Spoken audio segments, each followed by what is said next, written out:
Ladies and gentlemen, welcome back to Jupiter's CROCK. It's been a while. I'm Matthew, joined by Ronan. Yes, it is I, the one and only.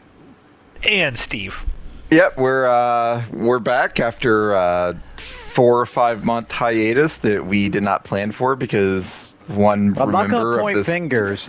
I'm not going to point fingers at the person who's responsible for it, who is named Matt. Not Ronan. His name is Matt, I'm not going to point fingers. We'll say that one member of this, triumvirate was not organized and ready to go, despite saying, "Yeah, we'll watch Rome to continue on Jupiter's CROCK." Look, I told you I owned the Blu-rays, the complete sets, and I couldn't find them. I could not find them for the longest time. And you guys mocked me and said I didn't actually have them. And then it turns out, actually, I do have them. So now that I have them, we can watch the movie, or the television show, I should say. So, Steve, you kind of picked Rome. What was the main reason that you selected this series for us to keep doing Jupiter's CROCK on? I like the name Jupiter's CROCK, and I wanted to continue the series, and I didn't think it made sense to do anything other than more shit tied to Rome. Okay, it would be very weird to do Jupiter's CROCK, and then we're going to talk this week about Dexter on Jupiter's CROCK. That just doesn't work well. It's got to be ancient Roman themed.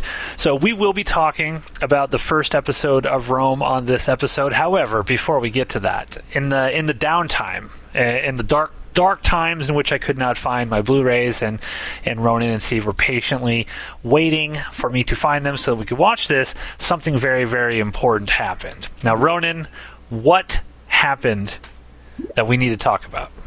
The House of Asher, the thing we talked about back when we were still doing, Spartacus, because we've already discussed this?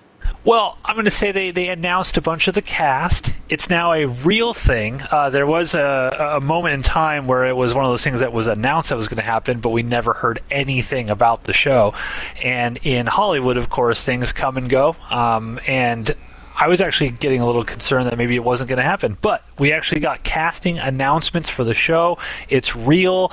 It is coming. They actually started filming House of Asher, I think, last week or something. So, should get that next year, hopefully. Steve, have your thoughts changed on House of Asher at all? Or are you? No, I inject it directly into my veins. Changed. I mean, what are you talking about? What news would possibly make us say, "Oh God, this is going to be terrible"? I mean, if they told us, "Oh yes, this is also connected to Star Wars," then I would say, "Oh God, no! Oh God, no!" that would be something. That would be something. Who else are there? Any returning characters besides Asher? No, not that's been announced yet. Yeah, I think he's the only one, at least in the cast. Do you think they're going to have some surprises though? Like they won't announce something and then we'll find out that there's a couple other previous cast members from the show. Maybe Julius Caesar comes back or something like that.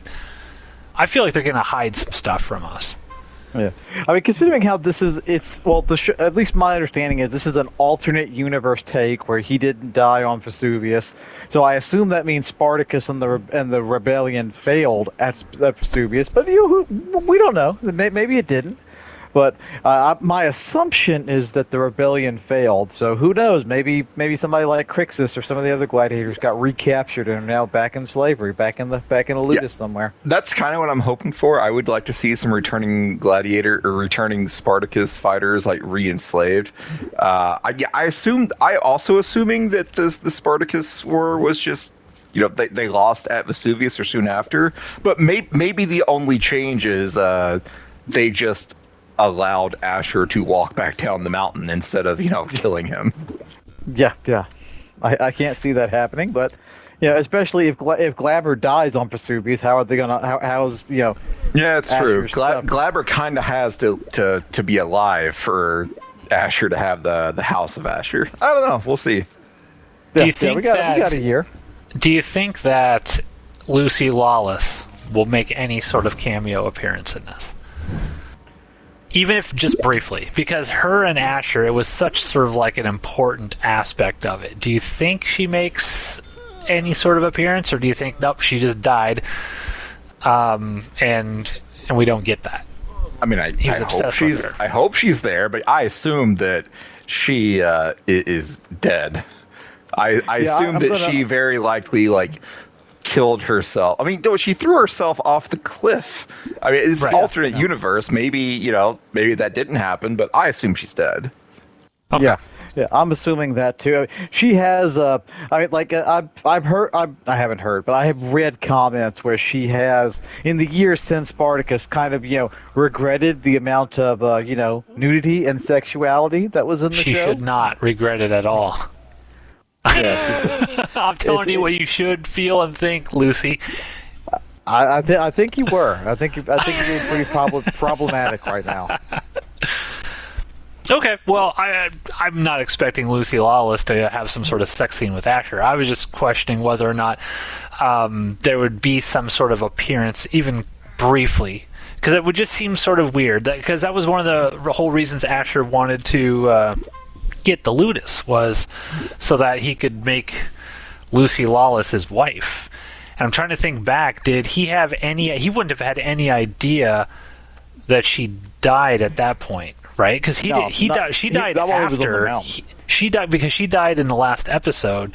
She was still alive when he was on the mountain, is what I'm saying. So if he gets off the mountain successfully and heads back to the Ludus, in theory, she would still be there. But I don't know. In theory, both Asher and Glaber will find out at almost the same time that both of their wives are dead. Well, not both of them, because technically she's not his wife. Oh, can we bring Vita Bianca back too? Alternate universe. I mean, throw the rules out the window. Bring them all back. This is what this podcast is going to be now. We're just going to talk about possibilities. So, with that, let's talk about Rome. Now, Rome was a show that was on HBO. I want to say 2002, 2003 time period. I remember watching this show when it came out because I was very, very excited. I love sort of ancient Rome and all this stuff, and sort of having a prestige television was really very, very exciting to me. And this show, I think, cost at the time like hundreds of millions of dollars to make. It was a joint production with the BBC, and I think it was originally supposed to go on more than 2 years, but the cost became so prohibitive to HBO that they... No disrespect to the show, but why does it cost that? How is it so expensive? No disrespect intended to the show. It doesn't look cheap, but it doesn't look like a super uber expensive show. I don't get where the money went, unless it went to just like actors. So too many big names. Well, I remember seeing behind the scenes, and I'll watch some of these on my Blu-rays before the next episode if I get some time, where the actual Rome itself, those were all like practical sets that they built. Like they built an entire essential city to film all this stuff in and all of that. So maybe that's where a lot of the money went to, costuming, things of that nature. I don't know. I know that we get some battle scenes down the line here in the series, so maybe it went there. I don't know. All I know is it cost a ton of money, and HBO, even in conjunction with the BBC, it wasn't getting the ratings. It wasn't the juggernaut that like Sopranos was and things of that nature, right? So they kind of killed it after 2 seasons. At this time frame, it would have been going up against like Sopranos and Dexter. So yeah, I can see. Yeah. I imagine neither one of those two shows cost hundreds of millions to make. Yeah, and it was the same thing HBO did with Carnival. So Carnival was a very, very expensive show, and nobody watched it, even though it's incredible and amazing, and they canceled that after 2 seasons too. So HBO always had this sort of reputation as like, hey, we let our shows go as long as they're supposed to go, like 5 years or whatever. We finish them off no matter what. But Carnival and Rome were the first couple of shows that HBO, like big noteworthy shows, where HBO was like, oh yeah, you can have 5 or 6 seasons. And then they decided, nope, we need to save money and cancel them earlier than they were supposed to be canceled. So, I mean, if nobody was watching it, again, no disrespect to Rome, or I've never seen Carnival, but if nobody was watching it, I don't blame them. Yeah, it's one of those things where, when you have a pay sort of cable thing, at that time, this is pre-Netflix, really, in terms of the streaming, at least. So the way that cable worked is you get subscribers, right? And HBO was an extra additional cost add-on. So the entire idea, just like with streaming shows now, right? It's like, okay, they're going to put out a new Star Wars show, right? A little Acolyte. Well, if everybody hates the Acolyte and nobody's watching it, that's not going to, doing a second season of The Acolyte is not going to cause new subscribers to join your streaming service. And that's the only way they get real money from those is new subscribers popping on to justify the cost. So I think that's kind of like what HBO thought at the time is like, look, these are great shows. They're winning awards, but we're just losing money on these things because we're not getting anybody to subscribe to HBO just based on those. So yeah, that's kind of it. That's kind of where we go. And Steve, we are continuing the story of Julius Caesar after Spartacus because we have determined or decided that this is canon to Spartacus, correct? Yeah, 100%. Yeah, it's, Spartacus was a prequel to this. Okay. Well, then let's take away. The very first episode is called The Stolen Eagle. I'm going to try because my brain is fucking mush right now after watching 3 full moon movies and 2 episodes of this. So help me fill in the gaps here. We start with some narration talking about it's been for the last 8 years.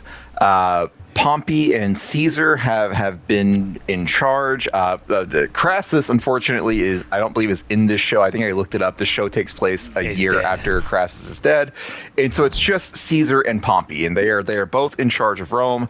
And for the last 8 years, like basically Pompey has, even though they're supposed to be equals, Pompey has held more power.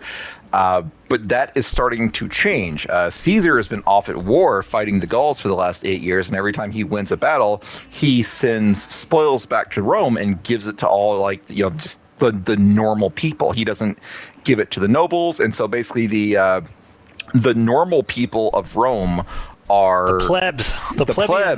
The plebs are supporting Caesar, while like the nobles and the rich people are supporting Pompey. And so we get that backstory. Caesar wins his final battle against the Gauls. We are introduced to two main soldiers, which I believe are Titus Pullo, who is awesome. It's Ray Stevenson. And also, is it Verenius? Is that his name? Verenius. I think so. Verenius. Verenius is like a ranking officer, and Titus Pullo is one of his soldiers in his unit, and they're fighting and they're doing typical Roman formation. And Titus Pullo just says, "No, fuck this noise," and he just goes out to rage against the Gauls, and he wants to kill people as much as he can.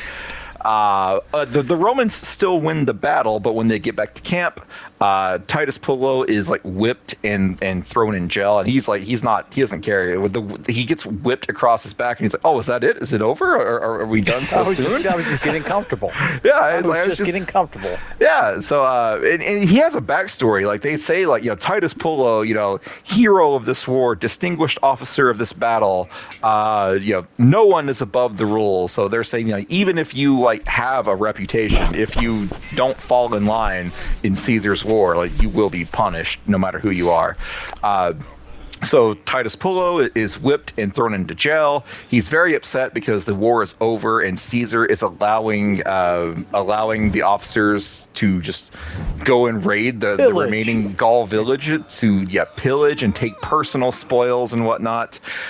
There's a scene where they basically take the last remaining leader of the Gauls, and they strip him naked and they make him kneel and kiss the gold eagle, which is Caesar's standard. I gotta say, this Gaul chieftain would not. He's not fit to hold Crixus's jockstrap. I'm just looking at him. I was like, this guy's not a Gaul. Yeah, he will not survive. He would not survive in the arena. No. Yeah, so Caesar's won the war. The war against the Gauls is over. 8 years it took. 8 years it took. Meanwhile, back in Rome, Pompey has married Caesar's daughter, I believe. You find out that Pompey and Julia. Pompey and Caesar have this agreement where Caesar will always supply Pompey with a wife from Julius Caesar's family.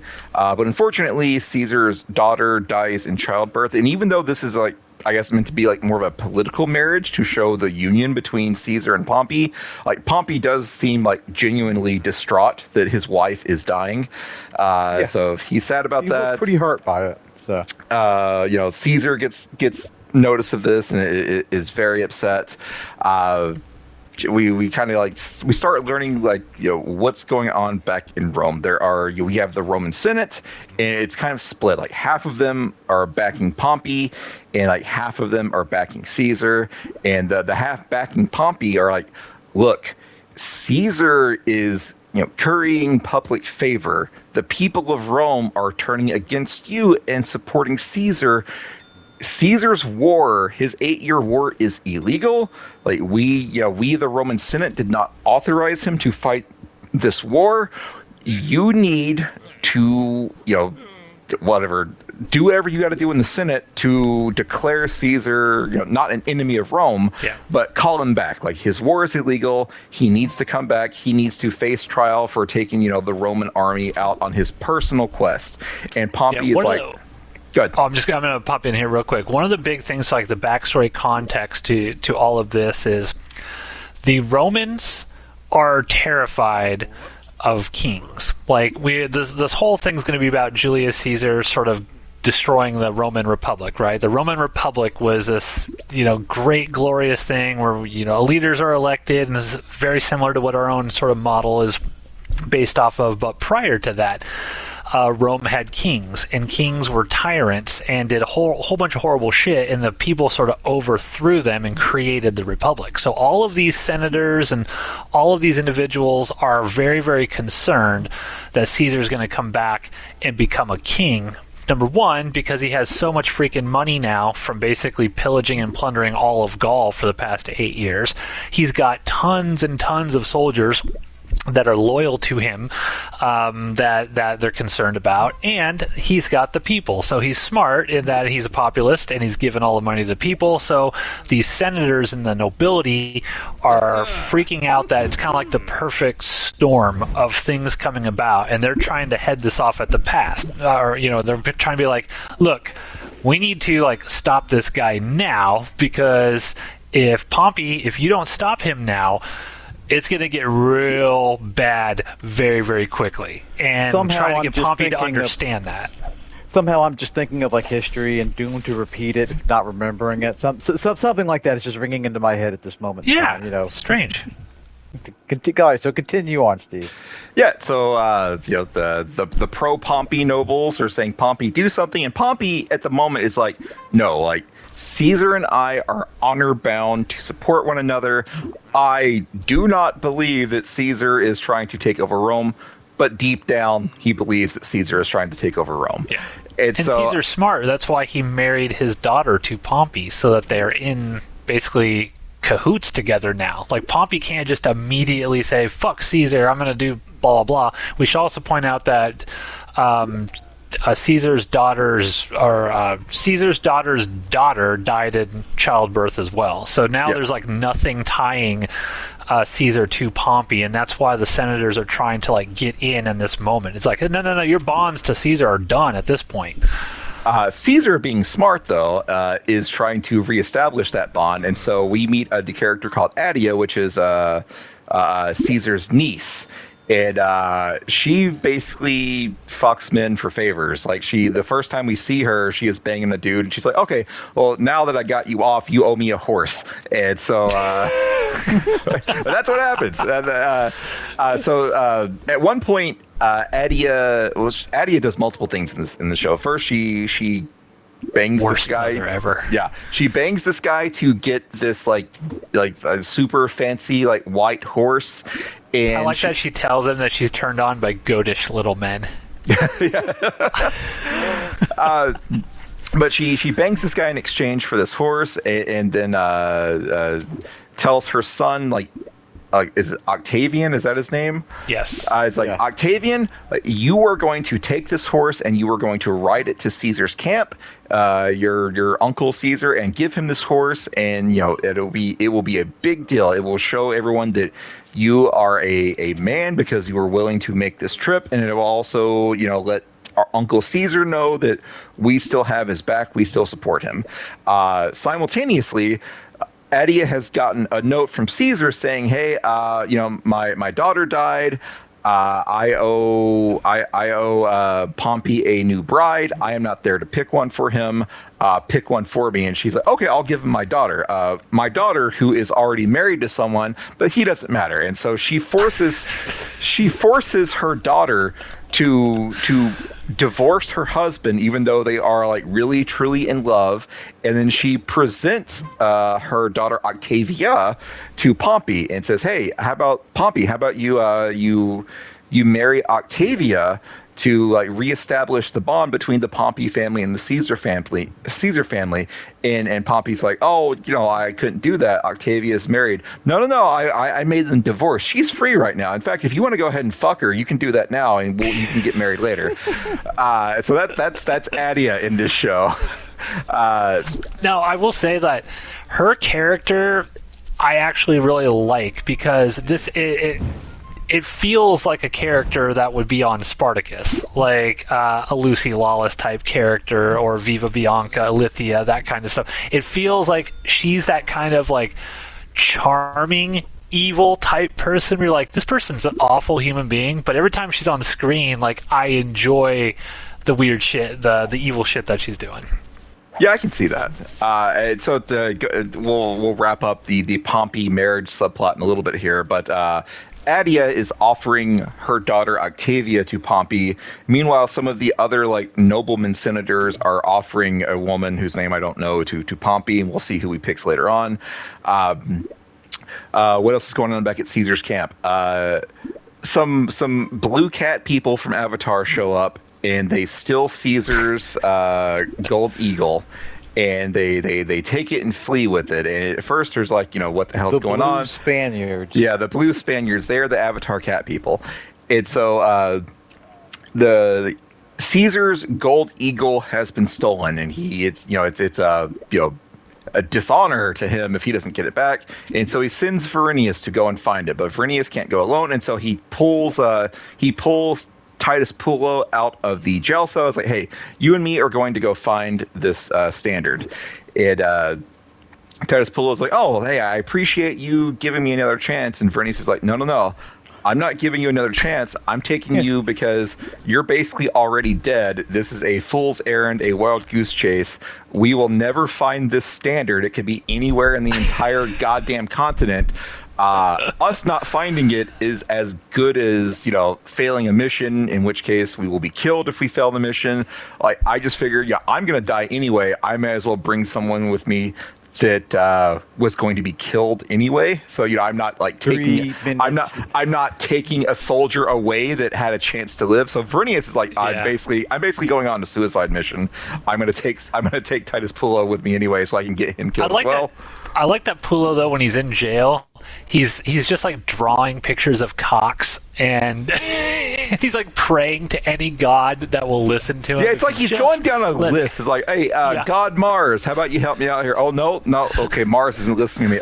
Other god, I promise I will kill a goat in your honor if you get me out of this jail. It's clear he does not give any shit about the gods, but he's just going down the list, hoping that someone will help him. So Verinius and Pullo have like kind of a moment together where I don't know how I've never seen this show. I don't know how they're going to turn out, but Verinius gives no shit about Titus Pullo, but Titus Pullo kind of sort of seems to like Verinius. Yeah. Of course, he's kind of a homie. Yeah, Titus Pullo is also incompetent though, because he is supposed to stay up at night to be on watch, and of course he falls asleep, which results in their horses being stolen, and so now they have to walk on foot. Octavian, the son of Adia, who is supposed to deliver this horse to Caesar, well, he got ambushed and kidnapped, and so he is being held hostage. Vernius and Pullo come across these hostage takers. They rescue Octavian. They They happen to find some blue paint, and they realize these people are the Blue Cat people from Avatar. They find the gold standard. They kill all the people there. So now they return proudly to Caesar. I have returned your standard. I have rescued your nephew. And oh, by the way, the person that stole your standard worked for Pompey. And so there's this really cool scene with Octavian. And Octavian, who looks like this little spoiled kid, he reveals himself to have this like really like keen political mind. So he's talking to Verinius and Pullo before they get back to Caesar's camp, and he's like, or he tells them like, Caesar doesn't give a shit about this eagle. Caesar is, I guarantee you, Caesar is happy that this eagle is stolen. He sent you two to find the eagle because, you know, it, like for basically optics, he has to put some small like attempt to find it, because otherwise it would look dishonorable that he's just given up. But he never expected you to find it. He actually is happy that it was taken, because everyone else will take the fact that his standard was stolen as a sign of weakness. And that's what he's wanting. He's wanting Pompey to think that he is weak, because then Pompey will make the first move, and Caesar can be like, "Oh, I was just defending myself when I invade Rome and take it over." Like, Octavian like lays out this like fucking 4D chess like level plot that Caesar's involved in. I love that Verinius and Titus Pillar. They're just like, they have these dumbfounded looks. They're like, "Oh, well, that like, makes total sense." Yeah, but they're like, "Oh, so that's what this is all about." Do either? Just quick question. Do either of you know who Octavian becomes? No. No, okay, I'm not well versed in like ancient Roman history. All right, I'm not going to look it up. Don't look it up. Not going to look it up. All right, so Octavian like lays out this plot, and so Caesar is kind of shocked when Verinius and Pullo show up with Octavian and the standard. He had never expected this mission to actually be accomplished. And so, and then he's even more shocked when they pull out the severed head of the guy leading this plot to steal the gold eagle. And this is a man that works, I guess he's a slave. He works directly for Pompey to the extent that he has fucking Pompey's name tattooed on his head. And so Caesar's like, well, shit. Like, I mean, I knew that Pompey and I were eventually going to come to blows, but I never expected Pompey to like take direct action like this. Well, shit. Now my hands are tied. I guess I gotta, you know, start this fight. Invade Rome. Can't look bad. Yeah, so Verinius and Titus Pullo are kind of heroes of the camp right now. You know, Caesar is very happy to have his nephew there safe and sound, and he sends a letter. Caesar sends a letter to Pompey saying, "Hey, buddy, you know, does this head belong to your guy? This town. Just letting you know, I'm moving my army to right outside the outskirts of Rome. See you soon, XOXO." And so we should also point out that we're missing a pretty major character. Mark Antony has been introduced by this point. He has, but he doesn't really do anything of importance till the next episode. But like, they also introduced Cato and Cicero, and they don't really do much of it. Yeah, they have more of a role in the next episode. But yeah, Cicero, Cato, Mark Antony, they're all here, but they're not nearly as important as Caesar, Pompey, Pullo, and Verinius at this moment. So it's, you know, Caesar is letting Pompey know, hey, war's coming your way. Pompey goes ahead and gets married, but he does not marry Octavia. He marries, someone related to like the noble people. And so now the ties between Caesar and Pompey have been fully severed. If I missed anything of importance, you two please fill in the gaps. No, I think you pretty much got everything. What I realized when we're talking about this, or when listening to your recap, is this is a very dense show. Yes, it is. We thought there was a lot of like crazy stuff going on in Spartacus and trying to keep track. This has so many characters that have so many different things going on that this first episode's all kind of set up. You're being introduced to these characters and starting to get little teases as to what each one of their motivations is going to be going forward, and it's a lot. It is a lot to take in. Yeah, it's a lot to remember. Steve said, asking for credit. Good job, Steve. Jesus Christ. Well done. There's well done. so much going on in this episode. I'm all in, by the way. I watched this first episode, and I was kind of overwhelmed at the amount of shit I knew I was going to have to talk about, but at the same time, I was fucking hooked. Like, I was immediately ready to watch the next episode after this. Yeah, this is a very cool first episode. I think that, again, it's one of... Comparing it to Spartacus, you can kind of watch Spartacus, and yes, there is sort of complicated scenarios and shenanigans and backstabbing and double crosses and things that but Spartacus is a much more like, how do I want to say, like, it's more like a visual show, right? You've got tons of naked ladies and graphic violence and crazy one-on-one fight sequences in slow motion, so it's a very sort of visceral visual experience, where this, you watch it and you're like, this is an HBO show. This is them trying to like win lots and lots of awards. You don't get even the battle that they show at the very beginning of this. It's not complex at all. It seems like there's very few people, honestly, like that are actually on this battlefield doing this stuff. Everything's shot in tight close-ups. It's like they shot this battle with only 20 people. Crazy. Yeah, it's crazy. Yeah, it does feel that way. But this very first episode is like, okay, this is going to be cool, but it's, to me, it's one of those shows where I'm like, all right, I'm going to have to give it some time. I'm going to have to invest time into paying attention to what all is going on here if I want to make sure I get it all. Especially with Caesar playing 4D chess on everybody and then trying. I think that's why they had Octavian kind of lay it all out for the audience right away, because if we didn't have that moment, I think people would be completely lost. Like, what in the hell am I getting myself into? Because it's so complicated.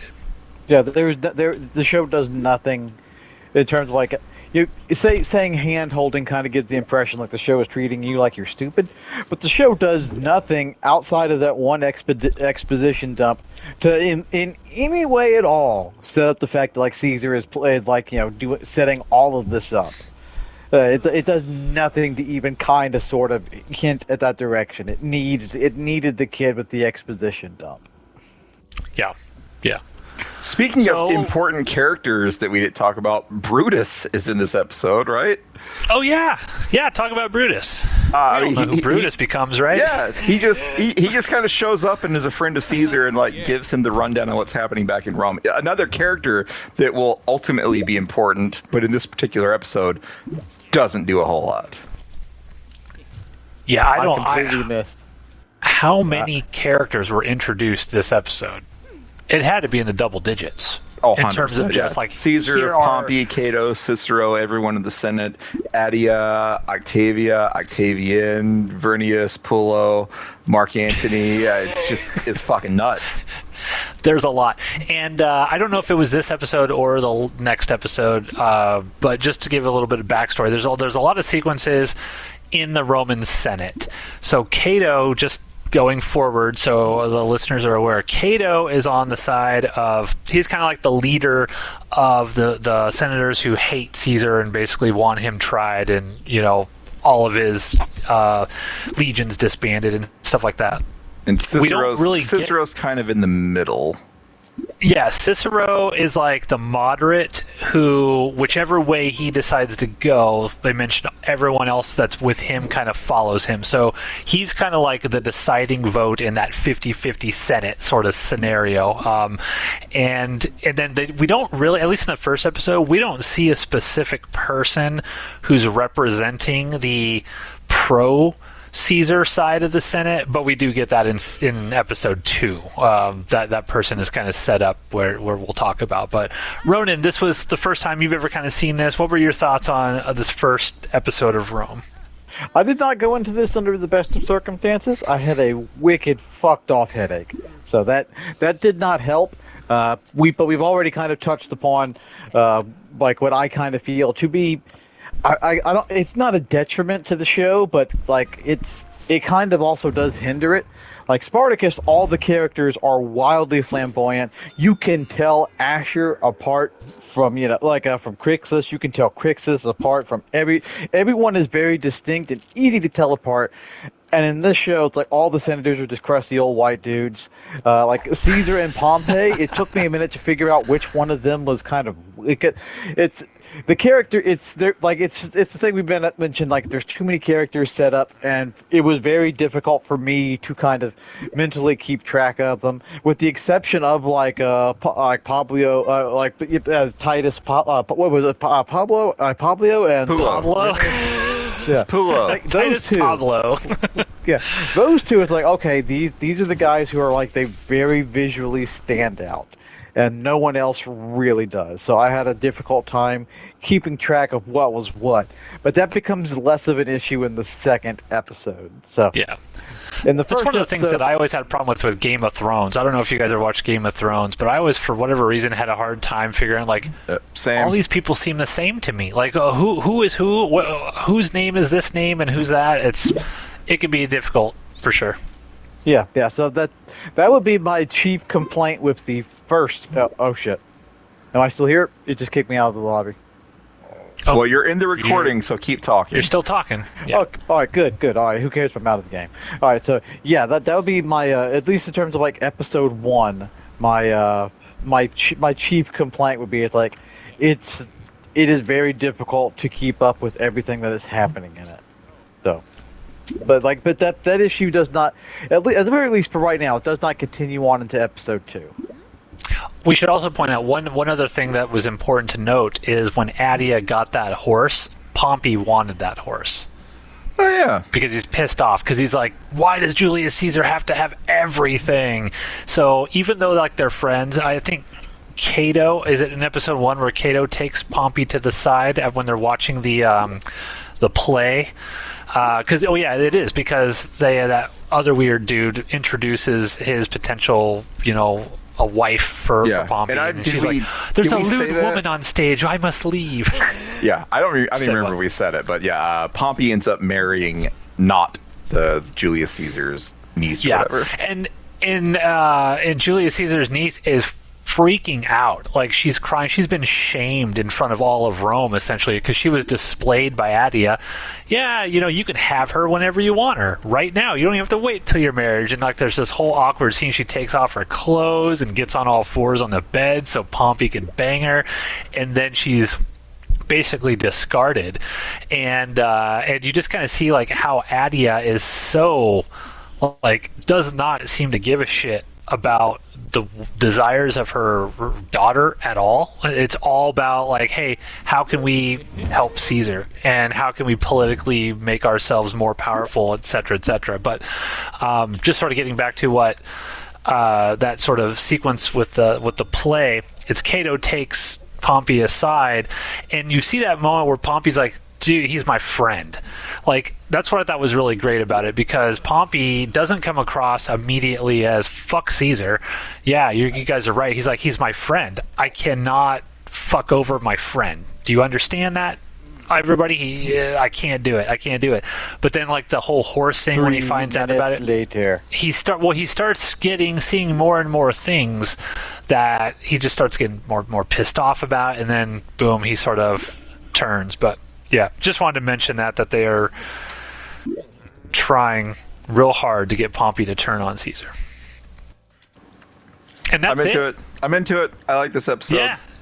It's cool. It's a cool first episode. So stick around. In a couple weeks, we will be back with episode 2 of Rome. It is called How Titus Pullo Brought Down the Republic. So, and we'll probably be spoilers. at this. Jesus Christ! We'll probably be at this same poker table. Oddly enough, most so likely, somehow all of these people will still be here a week from now, several weeks from now, actually. and cut.